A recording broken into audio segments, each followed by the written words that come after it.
అలాగే ఇక్కడ జగన్ కి ముఖ్యంగా దాడిశెట్టి రాజా గారికి అనుకొని కూర్చొని వైసీపీ మద్దతుదారులందరికీ చెప్తున్నాను. నేను వాళ్ళు ల్యాండ్ గ్రాబింగ్ యాక్ట్ ను కొత్తది పట్టుకొచ్చారు.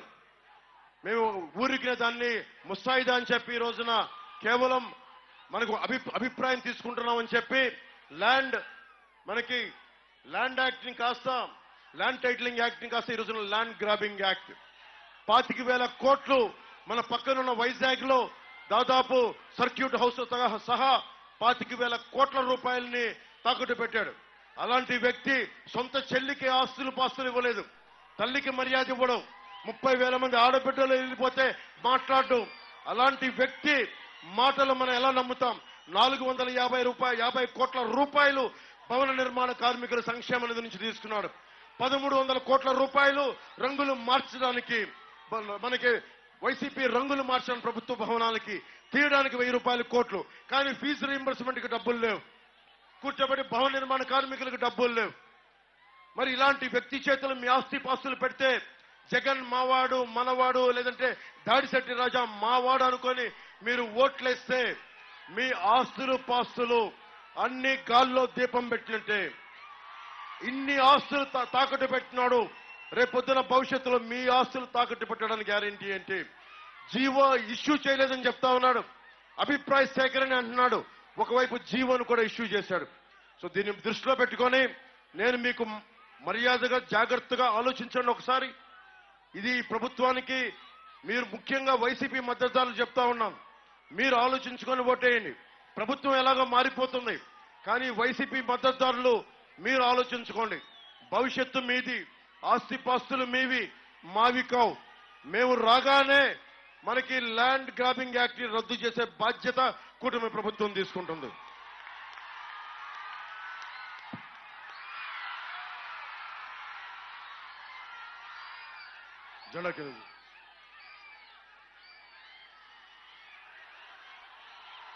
మనకి సరిగ్గా వారం రోజులు టైం ఉంది. ఈ వారం రోజుల్లో మనం ఎంత చేయగలమో మీరు ఆలోచించుకోండి. నేను చెప్పిన ప్రతి స్పీచ్ చూడండి, కూటమి ప్రభుత్వం మేనిఫెస్టో చదవండి, అన్ని తీసుకొని ఆలోచించి మీరు నిర్ణయం తీసుకోండి. అలాగే ఈబీసీ బీసీలకి మనకి 34 నుంచి 24% చేశారు, దాన్ని తిరిగి 34% చేస్తాం. స్థానిక ఎన్నిక పంచాయతీల్లో వారి కోటాని. అలాగే మనకి ఎస్సీల కోసం పెట్టిన 27 పథకాలని తిరిగి పునరుద్ధరిస్తాం. అలాగే బీసీల కోసం ఉన్న 13 పథకాలని తిరిగి పునరుద్ధరిస్తాం. ముఖ్యంగా ఏబీసీ సంబంధించి ఆర్థికంగా వెనుకబడ్డ తరగతులకు సంబంధించి 10% కోటా. ఏ కులంలో పేదరికం ఎక్కువ ఉంది? కాపుల్లో పేదరికం ఎక్కువ ఉంటే కాపులకి ఎక్కువ, లేదంటే బ్రాహ్మణ సమాజంలో కానీ వెలమ కమ్మ రెడ్డి ఎవరైనా సరే ఓసీ కులాల్లో ఎక్కడ ఎక్కువ పేదరికం ఉంటే ఈబీసీ కోటా వారికి అప్లై చేస్తామని తెలియజేసుకుంటా ఉన్నాను.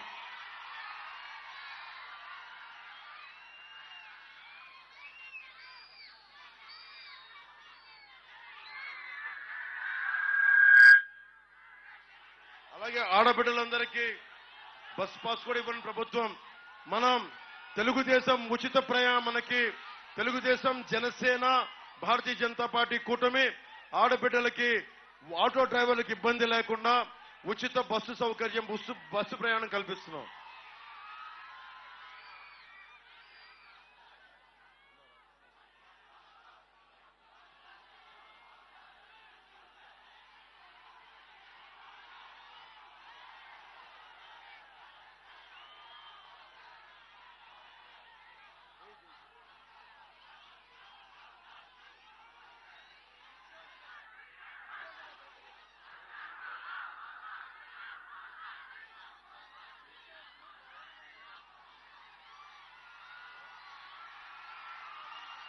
అలాగే టీచర్లకి మీకు ఉద్యోగ భద్రత కల్పించే బాధ్యత మేము తీసుకుంటాం.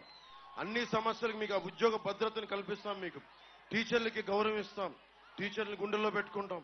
దయచేసి మీరు ఆ బాధ్యతను కల్పించే బాధ్యత మేము తీసుకుంటాం.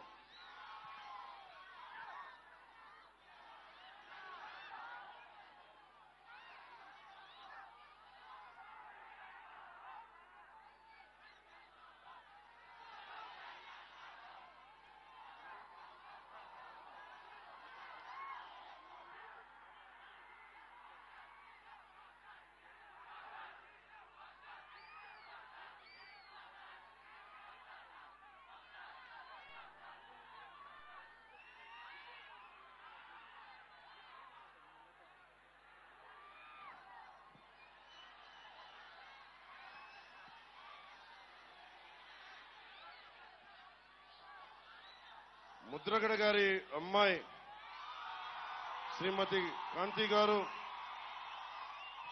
వారి అల్లుడు శ్రీ చందు గారు నాకు ఒకటే చెప్పారు ఈ రోజున.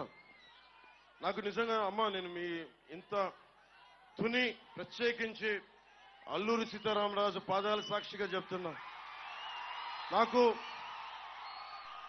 వారికి ఒక కుమార్తె ఉన్నందని కూడా అసలు విషయం నాకు తెలియదు. కాంతి గారు ఉన్నారని నాకు విషయం కూడా తెలియదు. నాకు నేను మనస్ఫూర్తిగా చెప్తున్నాను, నాన్నగారిని ఒక మాట అనాలని కానీ ఆయన వైసీపీకి వెళ్ళినా నాకేం ఇబ్బంది లేదు, గౌరవిస్తాను పెద్దల్ని. ఈ రోజున తుని సభ సాక్షిగా చెప్తున్నాను, కాంతి గారు జాయిన్ అవుతానంటే నేను ఒకటే మాట చెప్తున్నాను, నేను తండ్రికి కుటుంబానికి కూతురికి వేరు చేసే వ్యక్తిని కాదు.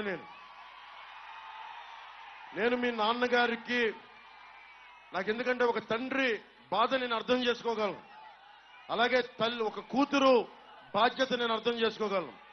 నేను మీకు మాట ఇస్తున్నాను, మీకు నేను గౌరవం ఇచ్చే బాధ్యత మీ వారికి, మీ ఇద్దరికి. కానీ ఈరోజు నేను మాట్లాడి మీకు కండువా వేస్తే నేను నాన్నగారిని ఆయనకి ఇబ్బంది కలగదు. ఆయనకి పెద్దవారు 10 మాటలు అంటారు, పెద్దలు ఏమంటారు 10 సార్లు తిడతారు, మనల్ని భరించాలి మనం.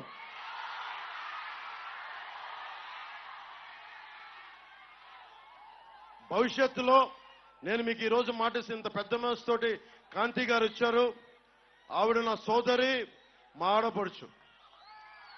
నేను మిమ్మల్ని ఎన్నికలకి వాడుకున్నాడు పవన్ కళ్యాణ్ జనసేన అన్నది కాకుండా, నేను మీ నాన్నగారి దగ్గరికి మీరు నన్ను మీ ఇంటికి తీసుకెళ్ళండి, మీతో పాటు అప్పుడు నేను మీ ఇంటికి వస్తాను.